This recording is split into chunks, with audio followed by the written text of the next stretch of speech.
जबाबदारी घेतल्यानंतर आज पुन्हा तुम्ही पहिल्या दौऱ्यात आज विविध विषयाच्या बैठका घेतलेल्या आहेत, काय नेमकं आज भारतीय जनता पक्षाच्या संघटन पर्वाचं घर घर चलो अभियान होतं. महाराष्ट्राच्या 1 लाख बूथवर बूथ अध्यक्ष ते प्रदेश अध्यक्षापर्यंत सर्व संघटना ही बूथवर घरोघरी आम्ही जातोय.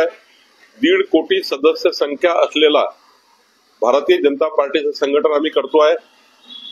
लवकरच बूथ अध्यक्षाच्या निवडी होतील, तालुका अध्यक्षाच्या निवडी होतील, जिल्हाध्यक्षाच्या निवडी होतील आणि मग प्रदेश अध्यक्षाची निवडी होतील. आमचं संघटन पर्व सुरू झालं आहे. मला विश्वास आहे की आजचा जो आमचा घर चलो अभियान आहे, 12 तारखेला आमचं शिर्डीमध्ये अधिवेशन आहे. जनतेने जे आम्हाला मतं दिले 3,17,00,000 मतदारांनी आणि महाराष्ट्राच्या जनतेने आमचं सरकार आणलं. आम्ही अभिनंदनाचा प्रस्ताव मांडणार आहोत अधिवेशनामध्ये आणि मग 14 तारखेला एक घर घर चलो अभियान आहे. 17 तारखेला घर घर चलो अभियान आहे. 20 तारखेला आमचं अभियान आहे. आम्ही या अभियानातलं 1.5 कोटी सदस्य संख्या असलेला प्रचंड मजबूत असलेला भारतीय जनता पक्षाचं संघटन आम्ही या ठिकाणी करतो आहोत. मला विश्वास आहे की 1.5 कोटी सदस्य संख्या होईल.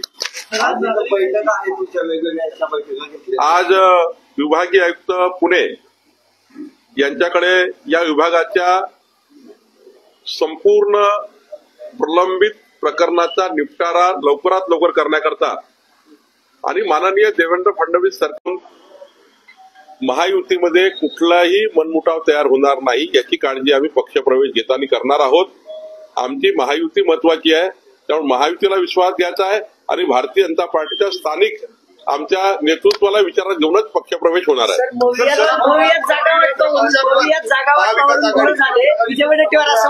शरद पवारांनी नाराजगी व्यक्त केली आहे. मित्र पक्षांवर त्यांच्या शिवसेना आणि काँग्रेसवर नाराजगी व्यक्त केली. कुठे समन्वय त्यांच्यामध्ये नाहीये. शरद पवार सुद्धा म्हणाले की मवियात जागा वाटपाचा जो घोळ झाला त्यामुळे हा सगळा पराभवाचा फटका बसला. हे बरं झालं त्यांनी मान्य करून टाकलं. कालपर्यंत ते मशीनवर दोष द्यायचे, ईव्हीएम वर दोष द्यायचे. आता वस्तुस्थितीवर आले आहे. त्यांनी आता थोडा अभ्यास केला दिसतो. अजून त्यांना अभ्यास करायची गरज आहे आणि त्यांनी अभ्यास करून काय चुकलं याचं आकलन जर योग्य केलं तर तुम्हीची गाडी पटरीवर येऊ शकते. जसं लोकसभेच्या निवडणुकीमध्ये आमचा ऍक्सिडेंट झाला. आम्ही काही चुका केल्या होत्या, त्या चुका आम्ही दुरुस्त केल्या. आम्ही जनतेपर्यंत गेलो, घर चलो अभियान केले, जनतेला विश्वासात घेतलं, जनतेला हे सांगितलं की डबल इंजिन सरकारच महाराष्ट्राला विकासाकडे नेऊ शकतं. जनतेने आमचं म्हणणं ऐकलं आणि महायुतीला प्रचंड बहुमत दिलं. जनता ही यावेळेस कन्व्हिन्स झाली. खरं तर कन्फ्युजनचं राजकारण महाविकास आघाडीने केलं म्हणून लोकसभेला त्यांना मतदान मिळालं. आता जनतेला आम्ही कन्व्हिन्स केलं. आता आमच्या बाजूने जनता आली आहे. आता महाविकास आघाडी मात्र आपसातल्या वादामध्ये पेटलेली आहे. त्यांचं व्हिजन नाही आहे, विकासाचं व्हिजन नाही आहे, लाथाड्या सुरू झालेल्या आहे आणि पुढच्या काळामध्ये आमची महायुती आणि आमचं महाराष्ट्राच्या विकासाचं व्हिजन हे आम्ही प्रभावीपणे काम करू आणि विकसित महाराष्ट्राचा संकल्प पूर्ण करू. पण महाविकास आघाडी मात्र आता खऱ्या अर्थाने वस्तुस्थितीवर लक्ष द्यायला सुरुवात केली आहे. हे चांगलं आहे. चंद्रपूरमध्ये मुख्यमंत्री देवेंद्र फडणवीस यांचा कार्यक्रम आहे. त्याला अध्यक्ष म्हणून स्वतः विजय वडेट्टीवार आहे. मात्र दुसरीकडे सुधीर मुनगंटीवार हे पाहुणे म्हणून त्या कार्यक्रमाला आमंत्रित होते. मात्र ते कुठेतरी नाराज आहेत म्हणून ते कार्यक्रमाला येत नाहीत असं त्यांनी सांगितलं. मला तिथे आता बाब सांगता येणार नाही. पण महाराष्ट्राच्या विकासाकरता जर महाराष्ट्र विकसित करायचा असेल तर पक्ष आणि विरोधी पक्ष या सर्वांना घेऊन निवडणुकीच्या राजकारणाच्या बाहेर निघून सर्वांना सोबत घेऊन आपण विकासाकरता काम केलं पाहिजे. हा महाराष्ट्र महत्वाचा आहे, महाराष्ट्राची जनता महत्वाची आहे. त्यामुळे आता आम्हाला हेवे दावे सोडावे लागतील, पार्टी विपक्ष सोडावा लागेल आणि विकासाच्या कामातून आपल्याला महाराष्ट्र पुढे न्यावं लागेल. आणि त्यामुळे असे कार्यक्रम घेतले. उद्या पवार साहेबांनी देवेंद्रजी एका व्यासपीठावर आले, त्याला काय अडचण आहे? उद्या उद्धव ठाकरे आणि कोणी आपले देवेंद्रजी एका व्यासपीठावर आले. विकासाच्या व्यासपीठावर कुठलाही प्रॉब्लेम नाही. राजकारणाचे आमचे अड्डे वेगळे आहे, राजकारणाचे आमचे व्यासपीठ वेगळे आहे, पक्षाचे व्यासपीठ वेगळे आहे.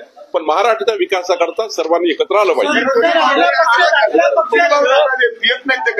सुधीर भाऊ, मला काही चुकीची माहिती मिळाली असेल, सुधीर भाऊ नक्की येतील आणि सुधीर भाऊचे नेते आहेत.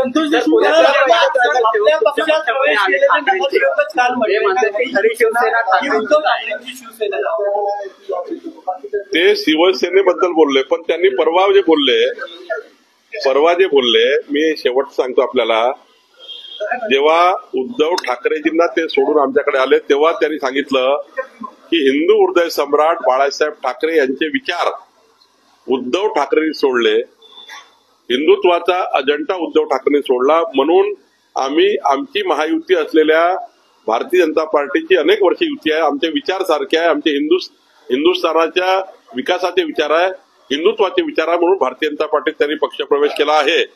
खरं तर ते आमच्याकडे आले असताना त्यांनी कुठली अपेक्षा व्यक्त केली नाही, केवळ भारतीय जनता पार्टीचे विचार आणि भारतीय जनता पार्टीचं संघटन मजबूत करण्याकरता ते भाजपमध्ये आले.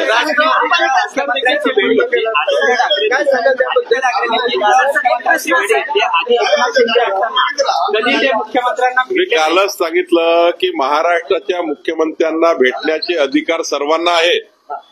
मग आदित्य ठाकरेजी असो की शरदचंद्र पवार साहेबांची भेट असो किंवा कोणत्याही पक्षाची भेट, नाना पटोलेची असो, कोणी असो, महाराष्ट्राच्या विकासाकरता कुणी जर महाराष्ट्र सरकारकडे आलं, महाराष्ट्राच्या विकासाकरता 4 गोष्टी सांगितल्या, शेवटी विरोधी पक्षाकडे काही चांगलं मटेरियल असतं, त्यामुळे त्यांनी जर मटेरियल दिलं तर सरकार चांगल्या पद्धतीने चालतं. त्यामुळे आदित्य ठाकरे जरी आले असतील देवेंद्रजीला भेटायला, त्यात काही वावगं नाही आहे. मुंबई महानगरपालिकेचा एक प्रश्न, मुंबई महानगरपालिकेच्या पार्श्वभूमीवर नाराज असल्याची बातमी आहे, ते त्यांना तुमच्याकडे बातमी आहे, माझ्याकडे नाही.